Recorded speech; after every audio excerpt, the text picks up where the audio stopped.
तो अभी हम क्लास में क्या पढ़कर आए? हमने क्लास में पढ़ा सेक्शन 22 भी कंप्लीट हो गया हमारा, सेक्शन 23 भी कंप्लीट हो गया। अब हम पढ़ेंगे कौन सा सेक्शन? सेक्शन 24। निकाल लो बेयर एक्ट, आ जाओ सेक्शन 24 पे। क्या बात करता है? जस्ट वेट, मैं ये थोड़ा सा हटा दूं। आ जाओ सेक्शन 24। सेक्शन 24 बात करता है जनरल पावर ऑफ ट्रांसफर और विड्रॉल। विड्रॉल मतलब ट्रांसफर तो हमें पता है, एक कोर्ट से दूसरे कोर्ट में केस को ट्रांसफर करना। विड्रॉल मतलब यहां से, सुपीरियर कोर्ट है कोई भी, यहां से विड्रॉ करना, इससे केस लेकर दूसरी कोर्ट को दे देना, that is considered to be withdrawal. चलो पढ़ते हैं। देखो, on the application of any of the party, कोई भी पार्टी एप्लीकेशन लगा सकती है एंड नोटिस देगी पार्टी को भी, और दोनों पार्टीज को सुनने के बाद, अब दोनों पार्टीज को क्यों सुना जाता है? मैंने लास्ट क्लास में भी बताया था, किस वजह से? फॉरम कन्वीनियंस की वजह से। फॉरम कन्वीनियंस मतलब बैलेंस ऑफ इंटरेस्ट को देखना पड़ता है, ठीक है। Such of them as desired, या खुद भी कोर्ट अपनी मर्जी से नोटिस दिए बगैर क्या होगा? हाई कोर्ट, डिस्ट्रिक्ट कोर्ट, किसी भी स्टेज पे। अब देखो यहाँ पे सिर्फ हाई कोर्ट का और डिस्ट्रिक्ट कोर्ट का ही नाम क्यों लिया? देखो बताती हूँ। मैंने इसमें बताया था क्या कि अगर सिविल कोर्ट 1 से सिविल कोर्ट 2 केस ट्रांसफर हो रहा है और ये दोनों सेम डिस्ट्रिक्ट कोर्ट के नीचे हैं, एप्लीकेशन लगती है यहाँ पर, इस वजह से आ गया हमारा डिस्ट्रिक्ट कोर्ट।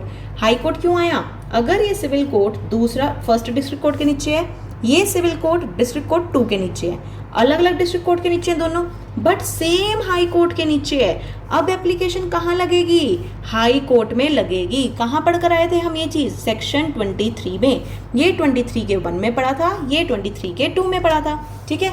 इसलिए हाई कोर्ट और डिस्ट्रिक्ट कोर्ट को पावर है ट्रांसफर और विड्रॉल की।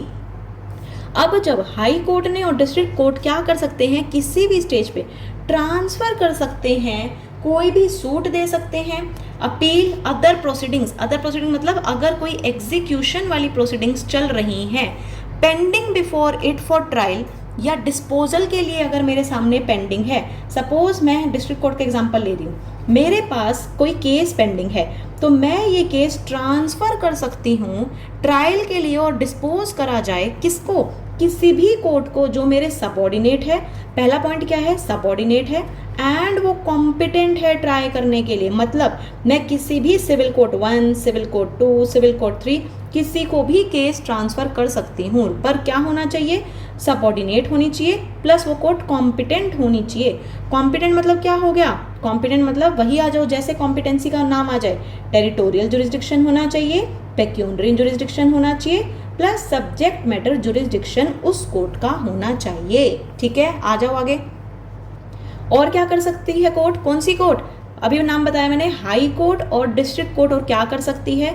विड्रॉ कर सकती है, इस कोर्ट से ले सकती है एनी सूट, अपील या कोई भी प्रोसीडिंग, मतलब एग्जीक्यूशन प्रोसीडिंग्स भी इंक्लूड हैं, pending in any court subordinate to it. क्या बोल रहा है? देखो एक सेकंड बस, देखो क्या बता रहा है। ये मेरी डिस्ट्रिक्ट कोर्ट है, ये सिविल कोर्ट 1 है, ये सिविल कोर्ट 2 है। मैं विड्रॉ कर रही हूँ, डिस्ट्रिक्ट कोर्ट सिविल कोर्ट से अपने पास केस ले रहा है वापस, ठीक है। अब क्या कर सकता है वो क्या कर सकता है? ट्राई और डिस्पोज ऑफ द सेम। मैं खुद भी वो केस विड्रॉ कर डिस्ट्रिक्ट कोर्ट खुद भी वो केस को ट्राई कर सकता है और डिसाइड कर सकता है। डिस्पोज ऑफ द सेम मतलब मैं डिसाइड कर सकती हूँ, ट्रांसफर कर सकती हूँ ट्रायल के लिए किसी भी कोर्ट में जो सबऑर्डिनेट है। मैं वही केस यहाँ डायरेक्ट ट्रांसफर कर सकती हूँ। कौन ट्रांसफर करेगा? डिस्ट्रिक्ट कोर्ट ट्रांसफर करेगा। एंड कॉम्पिटेंट टू ट्राई, वो कॉम्पिटेंट भी होनी चाहिए, मतलब कोर्ट 2 का जुरिस्डिक्शन होना जरूरी है, कॉम्पिटेंसी, पेक्यूनरी, टेरिटोरियल और सब्जेक्ट मैटर, ठीक है। और तीसरा केस में क्या कर सकती हूँ?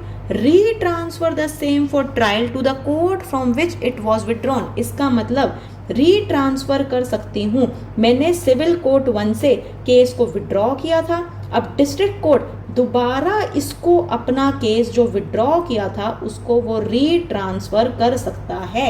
आगे समझ?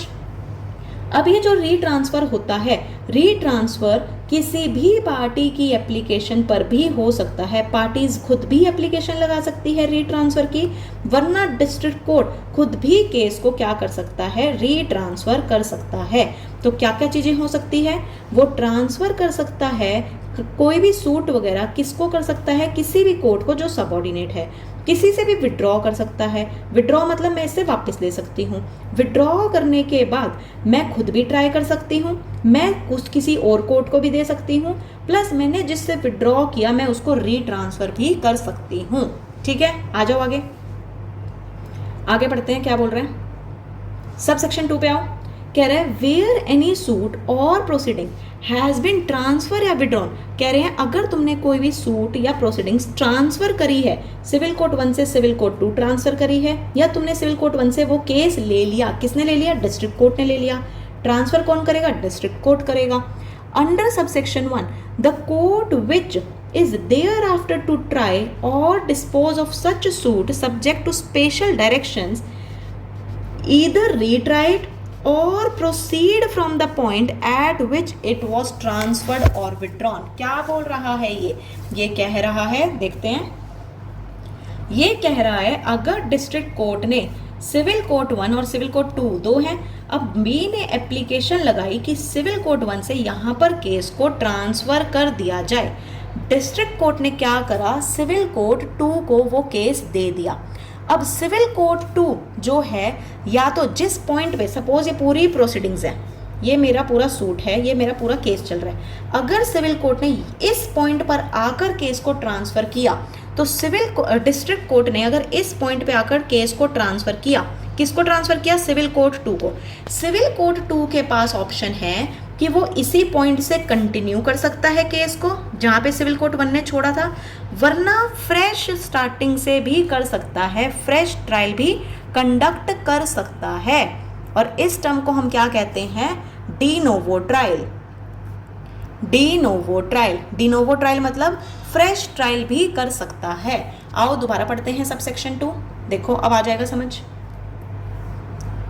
क्या कह रहा है, वेयर एनी सूट या प्रोसीडिंग ट्रांसफर करा है या विड्रॉ किया है, ठीक है, किसी और को ट्राई या डिस्पोज करने के लिए वो रीट्राई कर सकता है, मतलब कि दोबारा से स्टार्ट कर सकता है, फ्रेश ट्रायल ले सकता है, या प्रोसीड कर सकता है उस पॉइंट से जहां पर उसको केस वो ट्रांसफर या विड्रॉ करके दिया था।